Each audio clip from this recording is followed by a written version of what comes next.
મારું ગુજરાન તો મેં નોકરી કરીને જ ચાલ્યું છે, ક્યાંય કોઈ 5 પૈસા વ્યવહાર નથી લીધો, મેં કોઈ ડીઝલના ગાડીના ડીઝલના પૈસા નથી લીધા કોઈ પાસે.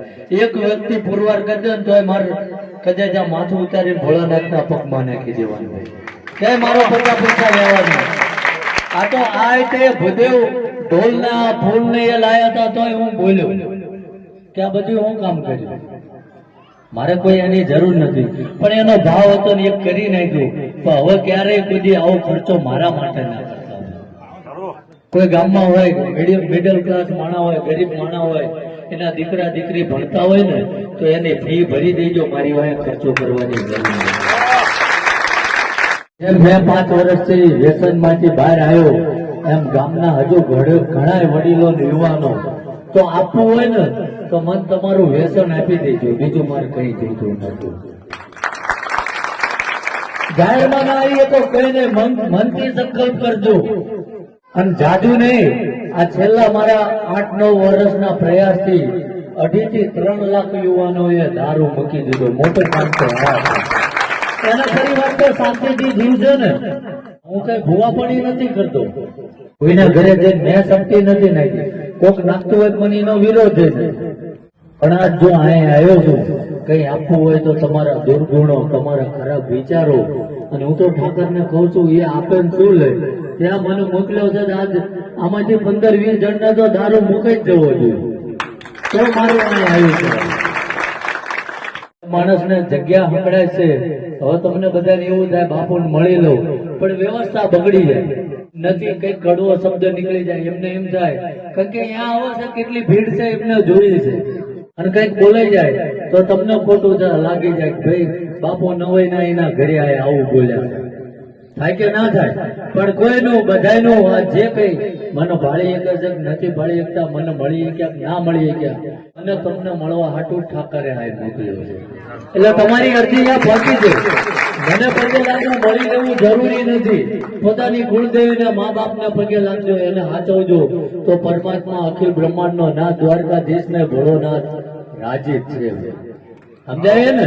મારા પગમાં પડવાની જરૂર નથી. જાજો સમય નથી લેતો, થોડું ઘણું વાંચતો, હું કોઈના ઘરનું કઈ લેતો નથી, પણ એમનો બહુ આગ્રહ છે એટલે થોડી ચા પીવું છું. એટલે આખા ગામ વચ્ચે પ્રસાદ આવી ગયો. શ્રદ્ધામાં ના જતા, કારણ કે 5 વર્ષથી એ આવે. મેં એક જ વસ્તુ શીખવાડ્યું કે જે કઈ તમને આ દુવિધામાંથી દાદા બહાર કાઢશે, હું નહીં. અને એ એમનો ભાવ વળગી રહ્યો. ઘણી પરિસ્થિતિનો સામનો કર્યો. આજે મારે કેમ આવવું પડ્યું છે એ હું જાણું છું, ઠાકર જાણે, પણ એમને એમનો રસ્તો ચૂક્યા નથી. એટલે બધાને એમ કહું છું, અવારનવાર આ ગામમાંથી અસંખ્ય માણસોની વ્યસન મુકાવા લાયા, અસંખ્ય માણસો. એટલે હું તો કહું છું ત્યાં આવો મૂકો એની કરતા હું જ અહીં રૂબરૂ આવ્યો છું. આજ આવ્યો છું, જો 15 જણાએ જે કદાચ વ્યસન મૂકી દે છે ને તો મારો અહીંયા આવેલો આટો અફલ નહીં જાય. એમને એક ભાવ હતો કે આ ગામમાં મારા બાપુને તેડાવવા છે, અને અહીં હું આવ્યો છું. આ ઠાકરની ગોઠ છૂટી. અને હું તો કહું જે કઈ સાંભળ્યું અને કાલ એમ કે મારે મારા જીવનમાં પરિવર્તન લાવવું છે, અને જો વધીને કદાચ 2 મહિના હાથના સતના રસ્તે ચાલે, બાકીનું જો મારો ઠાકર ભેગું ના કરી દે તો મારી ભુવાપણીમાં ફેર થઈ. અને પરમાત્મા કામ કરે છે જો ભાવ હોય. હું એવું નથી કહેતો કે અંધશ્રદ્ધા. મહિના મારા બેન ને ભુદેવના દીકરી બારીયા એમને લઈને આયા ને, ઓપરેશન આવ્યું હતું, અને મને એવું કીધું 2 થી 2.5 લાખ રૂપિયા ખર્ચો હોય. મેં એટલું કીધું જો મારું ભજન સાચું હોય છે અને તમારો આ ધક્કો બાતલ નહીં જોયો તો મને 15 દિનનો ટાઈમ આપો. આ દીકરી જો હાલતી ના કરતો મારી ભૂવા પડી. અને એ એમનો ભાવ. અંધશ્રદ્ધામાં જજો એવું મેં નથી કીધું, ડોક્ટરની સલાહ લેજો, પણ મારું મન એવું કહે છે કે આને ઓપરેશનની જરૂર નથી, મટી જશે. અને મટી જશે, ગામ આખું જોવે એવું છે. એટલે મેં કર્યું એવું નથી કેતો કે ક્યાંક કારણનું બનતું હોય તો દવા લાગુ ના પડતી હોય, પણ કોઈના આશીર્વાદ મળી જાય ને તો એ દવાથી સારું થઈ જાય.